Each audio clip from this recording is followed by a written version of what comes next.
Good morning. I think this might be wonky. Hello. This is Sarah, your healthy carnivore in the UK. This is only going to be very super short because I don't have actually anything to really speak about. Um, it's day 45. I'm just checking in. This is probably only going to be 5 minutes because I have planned nothing and I have no serious topics to talk about. But one thing that does make me laugh when I watch Mitch, I'm going to talk about Mitch again. I was thinking about it. George is now thinking, oh, she's gone back to Mitch. Now she's had her Anthony Faisy obsession. Now we're back to Mitch again. We're back to Mitch, Old Guy Carnivore. There's this particular video he made. If I remember to do it tonight, I'm going to pop it in underneath.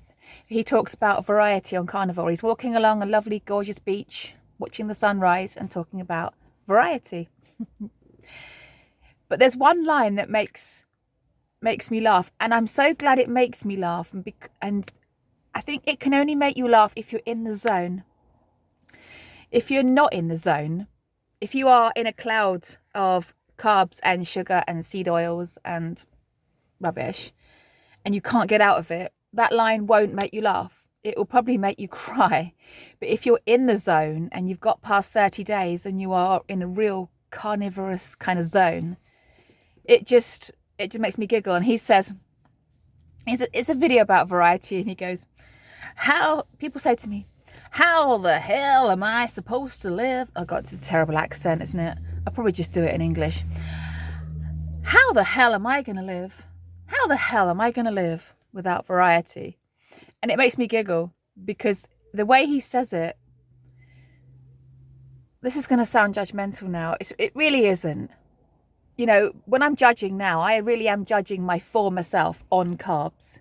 Okay, I'm judging my former self when I'm eating carbs. Okay, so when I use the word pathetic now, I am referring to myself when I'm in the carb ditch.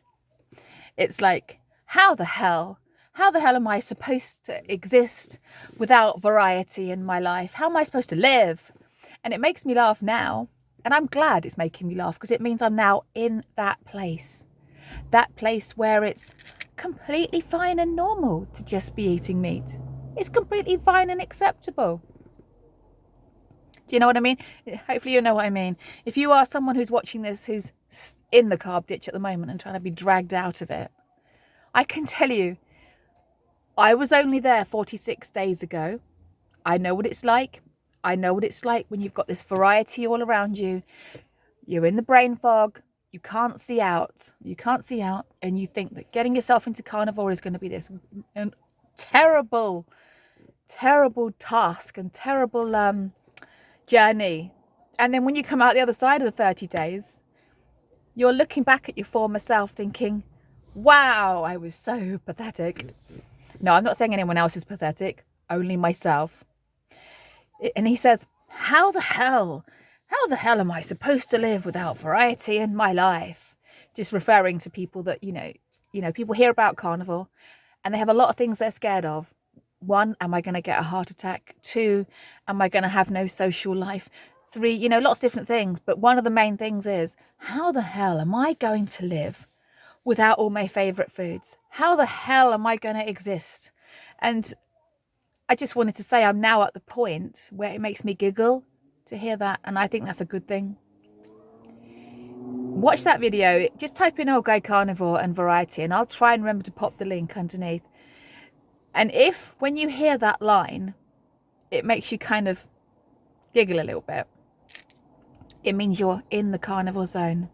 You're there. You're in that space where eating meat every day is completely acceptable to you. It's completely acceptable, and you want to do it. If you're hearing that line and it makes you feel sad, or it doesn't make you giggle a little bit, then perhaps you're still in the carb zone, or wish you were, if you see what I mean. One more thing I want to say about his videos is they're a great test to see if you're hungry or not. If you can't decide whether you are actually physically hungry or not, check out any one of his videos, because at the beginning and the end, he has sizzling bacon going on. And whenever I watch one of his videos, when I see that sizzling bacon, if the sight of that bacon gets me excited, then I know I'm hungry in that moment. If the sight of that sizzling bacon makes me feel sick, the thought of eating it makes me go, no, I'm not hungry. So any one of Mitch's videos can help you with your hunger signals and whether or not you're hungry. But that particular one about variety helps you know whether you're mentally there. And I'm going to watch that video regularly and check in on myself. If I hear that line and it makes me feel sad, then I think, oh gosh, maybe I'm going to crash and burn soon. I need to ramp up my metabolism. Well, that needs ramping up, but my motivation does too. And I'm going to check out Anthony Faisey's motivational best bits and watch him get yourself ramped up again. But if you can keep giggling at that line, how the hell am I supposed to live without variety? If it makes you smile and giggle, you're in the carnivore zone, baby, and you're gonna win. So I did think of something to say. I normally do once I get going. I can't just sit here and say, it's day 45 and I've got nothing to say, so we're just going to sit in silence. Chances are I'm going to find something to say. I used to take my lanyard off in my old job, but this one just says staff, so you can't actually see where I work just from my lanyard. So I feel it's safe to keep it on. The other one had the name of the school on it, and I thought it was a bit inappropriate to keep it on. I've changed jobs, and I've got a parking space. You might notice that the trees all around behind the car are the same ones as yesterday, because no one's allowed to park here but me. And if somebody parks here, I can tell them to move. Ho! It's the little things. There will be a video every day, and I can't wait to see you tomorrow on day 46. Take care of yourself, guys. Bye. Eat your meat, drink the water, and thrive.